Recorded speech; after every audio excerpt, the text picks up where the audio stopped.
अस्सलाम वालेकुम जी, अस्सलाम वालेकुम। क्या हाल चाल है जी आप सबके? मैं खैरियत से, अल्लाह पाक आप सबको भी अपने हिफ्ज़-ओ-मान में रखे जी। आज हम बनाने वाले हैं कोफ्ता रेसिपी, जो कि बहुत आसान तरीके से आपके साथ शेयर करेंगे, जो कि बिल्कुल सॉफ्ट और इंतहाई मज़ेदार बनकर तैयार होंगे। तो बहुत ईज़ी रेसिपी और बहुत ही मज़ेदार सी रेसिपी।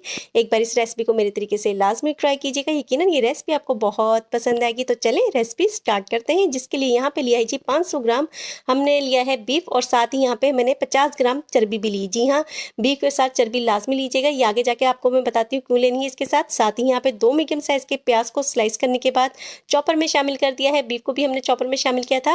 और साथ ही साथ यहाँ पे मैंने 1 टेबलस्पून भरकर अदरक लहसुन का पेस्ट दिया है, 6 से 7 हरी मिर्चों लिए हैं चॉप कर 1 टीस्पून भरकर। यहाँ पे सुरख मिर्च ली है, हाफ टी स्पून ही यहाँ पे मैंने हल्दी ली है, 1 टीस्पून भरकर कुटा हुआ भुना हुआ साबुत धनिया लिया है, और हाफ टी स्पून यहाँ पे कुटा हुआ भुना हुआ जीरा लिया है। हाफ टी स्पून ही गरम मसाला शामिल किया है, और 1/4 टीस्पून यहाँ पे काली मिर्च शामिल की थी, और 1 टीस्पून यहाँ हस्ब ज़रूरत नमक शामिल करेंगे।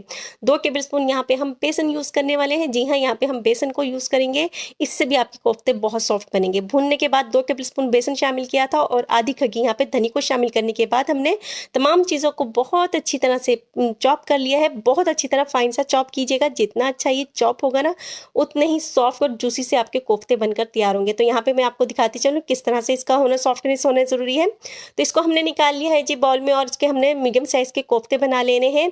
हाथों को हल्का सा ग्रीस कर लीजिएगा, तो बहुत आसानी से आपके कोफ्ते ये बनकर तैयार हो जाएंगे। यहाँ तक देखने के बाद मैं आपको बता दूं कि हमने यहाँ पे चर्बी को यूज़ क्यों किया था। चर्बी की 2 से 3 बोटियाँ लाजमी अपने बोनलेस बीफ में शामिल कर कीजिए करें, कि इससे आपके जो है ना कोफ्ते हैं बहुत सॉफ्ट बनेंगे, जूसी बनेंगे, अंदर से ड्राई नहीं होंगे, और बहुत ही डिलीशियस से बनकर तैयार होंगे। तो इस तरह से देखें, बिल्कुल क्रैक भी नहीं होना चाहिए आपके कोफ्ते में। इस तरह से हम मीडियम साइज़ के कोफ्ते बनाकर तैयार कर लेंगे। और देखिए कितने कम गोश्त में यहाँ पे हमने कितने घेरों घेर कोफ्ते घर में ही बनाकर तैयार किए हैं। कम इंग्रेडिएंट्स में ज़्यादा चीज़ घर में बनकर तैयार होती है, जो खाने में भी बहुत डिलीशियस होती है और लुक वाइज भी बड़ी ज़बरदस्ती लगती है। तो कोफ्ते हमारे तैयार हैं, इसको हमने रख दिया जी फ्रिज में रेस्ट होने के लिए। तो दूसरी तरफ जी कढ़ाई में आधा कप हमने कुकिंग ऑयल लिया है, इसमें 2 मीडियम साइज़ के प्याज को हमने स्लाइस करने के बाद शामिल कर दिया है।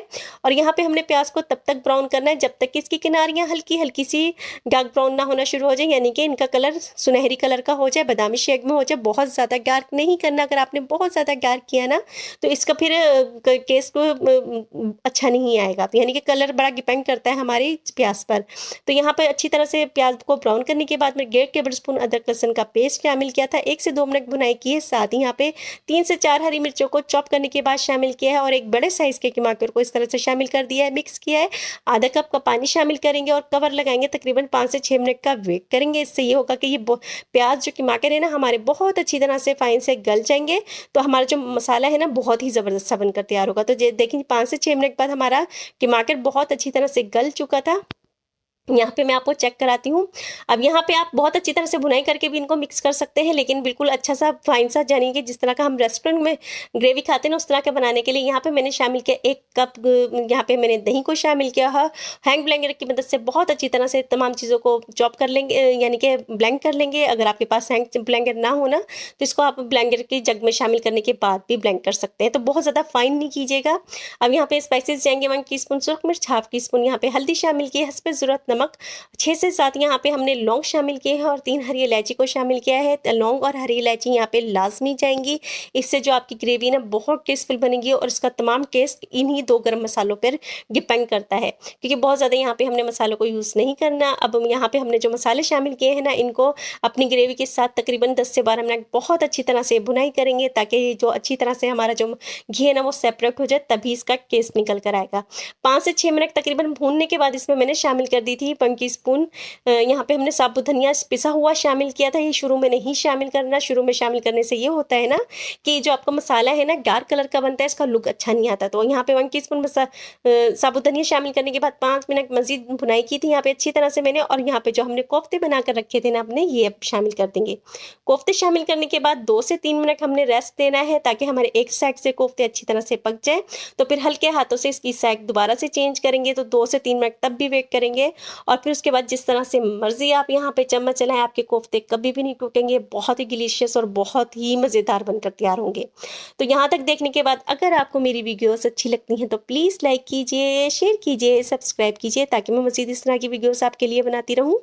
और देखिए जी, इस तरह से मैंने शुरू में 1 से 2 मिनट यहाँ पे थोड़ी एहतियात से चम्मच चलाया है। जब अच्छी तरह से ये ठहर गए हैं, यानी कि अब इन स्टेबल हो चुके हैं गरमाइश से, तो अब इनको मैं जिस तरह मर्ज़ी आप चम्मच चलाएँगे बिल्कुल भी नहीं टूटेंगे।